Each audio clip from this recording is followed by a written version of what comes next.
مرحبا روش باش دم باش اول نجام و شانک دم هفرانه ایرو 25 ماه 2024 و ایرو داخوین یک مراد کرایلان هیا فرماندار بریارگاه ناوندی گل مراد کرایلان ایروش آن فر آخوی و اوف نوچه اف آخفتن اف راپورتاج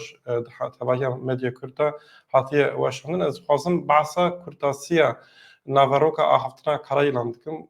کرایلان بحثا چالاکین گریلا ین داوید که بانک ده رهبری آنکره دولت ترک بانک ده رهبری پدکه و گلک نرخاندن گرینگ دکه مراد کرایلان ده هفپیوینوی ده آژانسا نوچهان افراد ده هیا ده آنفدا هر وها دیسا در روزنامه یعنی özgür politika da هیا و دوی درده به همون زمان هم دکارم برفرهی بخوینن کردیه و کرمانجی هیا دیسا ترکی و زمان عربی و انگلیزی هیا نه دفردا دخوازم بحثا گلک خالین گرینگ بکم به چند دقیقه مراد کرایلان جبو چالاکین گریلا یعنی ام 12 ماه چله و دیسا ماه کانونی لزاپو خاکور که دوی پینکا و شورشری تکچونا پلان ترکیه نشاندا مراد کرایلان دبیجه جبر که ترکیه پلان کرده بود نوا سه ماه دا هرمین پاراستان مدیای داگر بکی جبو ویه که 2022 اریشی گاره کرد پشرا اریشی اضافه کرد و به چالاکین گریلا بوان چالاکین گریلا درکت خوله که ترکیه نکاره بسر کبه دبیس جبو سه ماه پلان کردون لی سه ساله تک دچن اف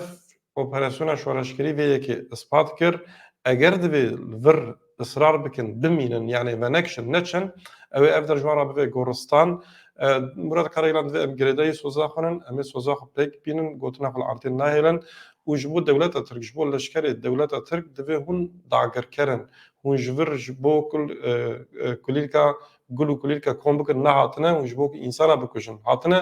dema hûn hatine ji bo însana bikujin wê demê divê hûn ji bo mirinê jî amade bin Murat Karaylan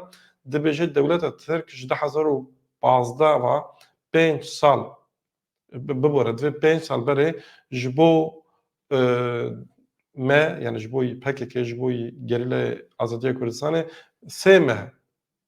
emerdanî bû gotu em ê sê meh wan biqedînin lê belê niha piştî 5 salan dibînin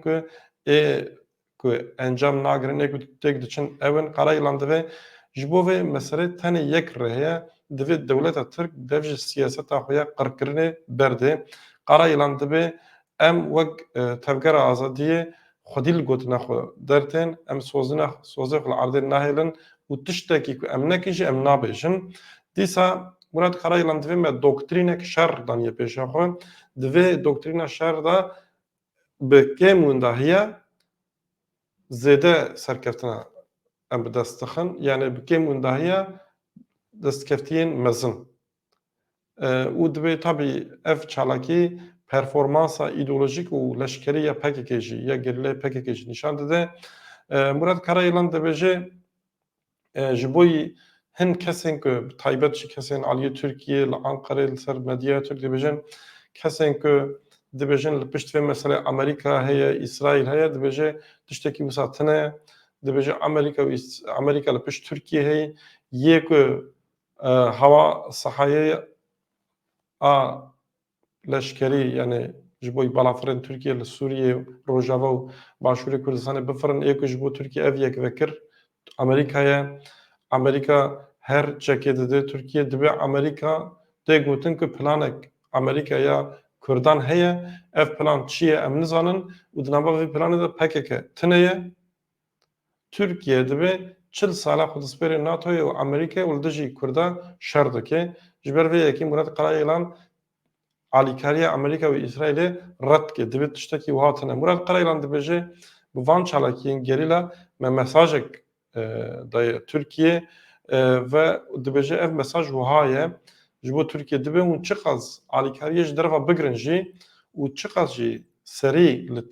tiştên teknîkî teknolojiyê bixin jî hûn bi kuştinê nikarin encam bigirin meviya da ispat kirin bi kuştin û komkujiyê dibe hûn nikarin hemberî me bi ser kevin hûn nikarin vîya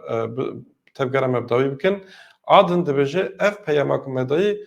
tarîxek xwe heye kokek xwe heye ev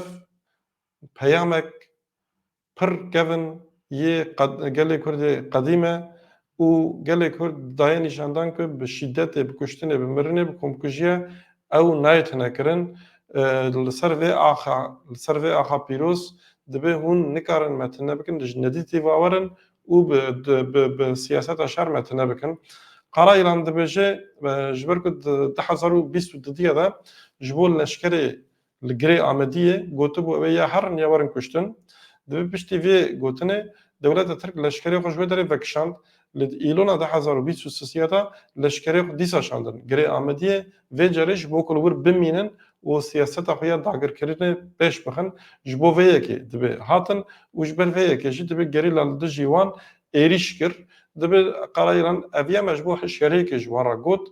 ne ji ber ku em naxwazin zêde kuştin çêbe em naxwazin zêde leşker jî bikujin ji bo hişyariyekê me vîya ji wan re got lê ewana hatin wê derê xwastin wê derê bimînin me gerîla me jî li dijî wan çalakî pêkanîn ev dibêje berpirsyarê kuştina van leşkera ê ku ew leşkera aniye wir ê ku vê siyaseta şer de israr dike Qara Îlan dibêje ez ji bo gelê Tirk jî bang dikim ku em ne dijminê gelê Tirkin lê bira gelê Tirk jî bifikire eger îro zimanê wan were qedexekirin ew ê nerazîbûnek çawa nîşan bidin. Yani tiştek tê serê Kurda Qara Îlan dixwaze ku Türk ji bo Kurda jî empatî bikin. Ji bo leşkerê Tirk jî dibe hûn hatinin Bakurê Kurdistanê têra we nake hûn hatine dixwazin Başûrê Kurdistanê jî dagir bikin. Hûn li vir dagirkerin û ji bo ku hûn dagirkerin ciyê ku hûn lê diçin hûn naçin ji bo ku gul û kulîlka kom bikin hûn ji bo ku însana bikujin diçin. Eger hûn ji bo kuştina însana diçin wê demê dibe hûn ji bo mirinê jî amade bin. Lê dibe eger ku ew leşkerên ku hatine wê derê berpirsyariya wan Erdoganê ku wan şandiye wêr. Murat Qara Îlan derbarê pirsek tevger û çalakiya gerîla li Bakurê Kurdistanê jî dide. Derbarê vê mijarê de ji daxivê dibe dewleta Tirk dibêjin ku PKK nikare nava sînorê Tirkiye li Bakurê Kurdistanê çalakiye bike ve awan qedan tê Qara Îlan dibe ev ne rast e ev taktîkeke ji 2018 heta niha em taktîkekî wiha didin meşandin em li Bakur hêza xwe game dikin ji ber teknolojiya ku ketiye destê Tirkiye falan ji bo ku em windahiyê me kêm bin em zêde hevalê xwe yani gerîleyê xwe naşînin Bakurê Kurdistanê ev yê ji bo me taktîkeke lê dewleta Tirk vîya weke serkeftineke xwe nîşan dide û bi vê awayî xwe dixapîne û eger ku roja wî were yani roj were ew ê herkes bibîne ku newsa ye. Qara Îlan wiha dibêje. Murat Qara Îlan di dawiya axaftina xwe de ji bo PKK jî bangek dike dibêje dewleta Tirk dewletek dagirker e û dewleta Tirk heta niha di dîroka xwe de kê derdagir kiribe ji wir derneketiye. Li ser vê yekê li gel vê yekê jî PKK fehm nakin ku çima alîkariyê dide Tirkiye ji bo dagirkirina Başûrê Kurdistanê. Di navbera PKK û Tirkiyeyê peymanek çawa heye ev ya nayezanin. Werxwe yeke peymanek bi dizî heye. Ji bo pêşaroja gelê Kurd PKK Tirkiye re peymanek çawa îmza kiriye. Çima rêxistinek an partiyek bi dewleta Tirk re ji bo dagirkirina axa Kurda dibe şirîk peyman çêdike. Çawa dibe şîrîkê dagirkirina axa Kurd û Kurdistanê.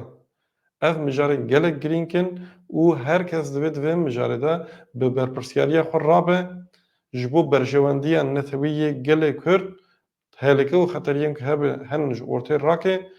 û dibe ev ji bo her kesî wezîfeyek welatparêziyê ye. Murat Qara Îlan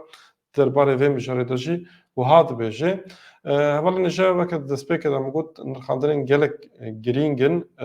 û di van nirxandina de bêguman peyamên gelek girîng henin. Eger derfeta we çêbe hûn dikarin her li ser malpera Anefê bixwînin beşa Kurdî. Eger hûn nikarin bixwînin li Stêrk TV, li Ronahî TV, li Ariyen TV li gelek televizyona ev peyam ew îro hatibe weşandin di nûçeyê de hatin weşandin bi berfirehî hûn li van